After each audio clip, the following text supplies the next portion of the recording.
Marketing Kannada ಚಾನಲ್ಗೆ ತಮಗೆಲ್ಲರಿಗೂ ಸ್ವಾಗತ. ಇವತ್ತು ಬಂದು 24 ಜುಲೈ 2025 ನಿಫ್ಟಿ 50ನಲ್ಲಿ ಏನಾಯಿತು, BSNನಲ್ಲಿ ಏನಾಯಿತು, ಸ್ಟಾಕ್ ಮಾರ್ಕೆಟ್ ಅಪ್ಡೇಟ್ ನೋಡ್ಕೊಂಡು ಬನ್ನಿ.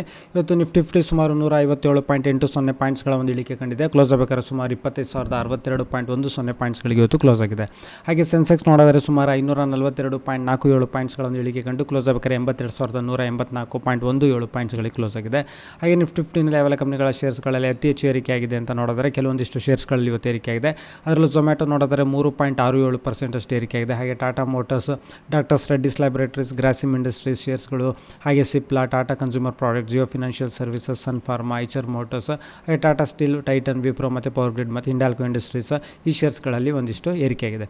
ಹಾಗೆ IPO ನೋಡಿದರೆ TSE India limited SME IPO ಇದು ನಾಳೆ ಕ್ಲೋಸ್ ಆಗುತ್ತೆ. ಸುಮಾರು ಅಪ್ಡೇಟ್ ಪ್ರಕಾರ 1.8 ಪಟ್ಟಷ್ಟು ಇದು ಸಬ್ಸ್ಕ್ರಿಪ್ಷನ್ಸ್ ಆಗಿದೆ ರಿಟೇಲ್ ಕ್ಯಾಟಗರಿನಲ್ಲಿ.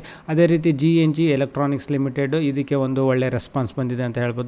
ಸುಮಾರು 22 ಪಟ್ಟಷ್ಟು ಇದು ಸಬ್ಸ್ಕ್ರಿಪ್ಷನ್ಸ್ ಆಗಿದೆ ರಿಟೇಲ್ ಕ್ಯಾಟಗರಿನಲ್ಲಿ. ಹಾಗೆ ಇಂಡಿಕ್ಯೂಬ್ ಸ್ಪೇಸಸ್ ಲಿಮಿಟೆಡ್ ಇದು ಸುಮಾರು 6.7 ಪಟ್ಟಷ್ಟು ಸಬ್ಸ್ಕ್ರಿಪ್ಷನ್ಸ್ ಆಗಿದೆ. ಹಾಗೆ ಇನ್ನೊಂದು IPO ಇದೆ, ಬ್ರಿಗೇಡ್ ಹೋಟೆಲ್ ವೆಂಚರ್ಸ್ ಲಿಮಿಟೆಡ್. ಇದು ಓಪನ್ ಆಗಿರೋದು 24 ಜುಲೈ, ಹಾಗೆ ಇದು ಕ್ಲೋಸ್ ಆಗೋದು 28 ಜುಲೈ 2025. ಪ್ರೈಸ್ ರೇಂಜ್ ಬಂದು 85 ರೂಪಾಯಿಂದ 90 ರೂಪಾಯಿ ಇದೆ. ಹಾಗೆ ಮಿನಿಮಮ್ ಇನ್ವೆಸ್ಟ್ಮೆಂಟು 14,110 ರೂಪಾಯಿ ಇದೆ. ಇಲ್ಲಿ ತನಕ ಇದಕ್ಕೆ ಒಂದು ಒಳ್ಳೆ ರೆಸ್ಪಾನ್ಸ್ ಬಂದಿದೆ. ಈ ವಿಡಿಯೋ ನೋಡೋದಕ್ಕೆ ತಮಗೆ ತುಂಬ ಧನ್ಯವಾದ. ವಿಡಿಯೋ ಲೈಕ್ ಮಾಡಿ, ಶೇರ್ ಮಾಡಿ.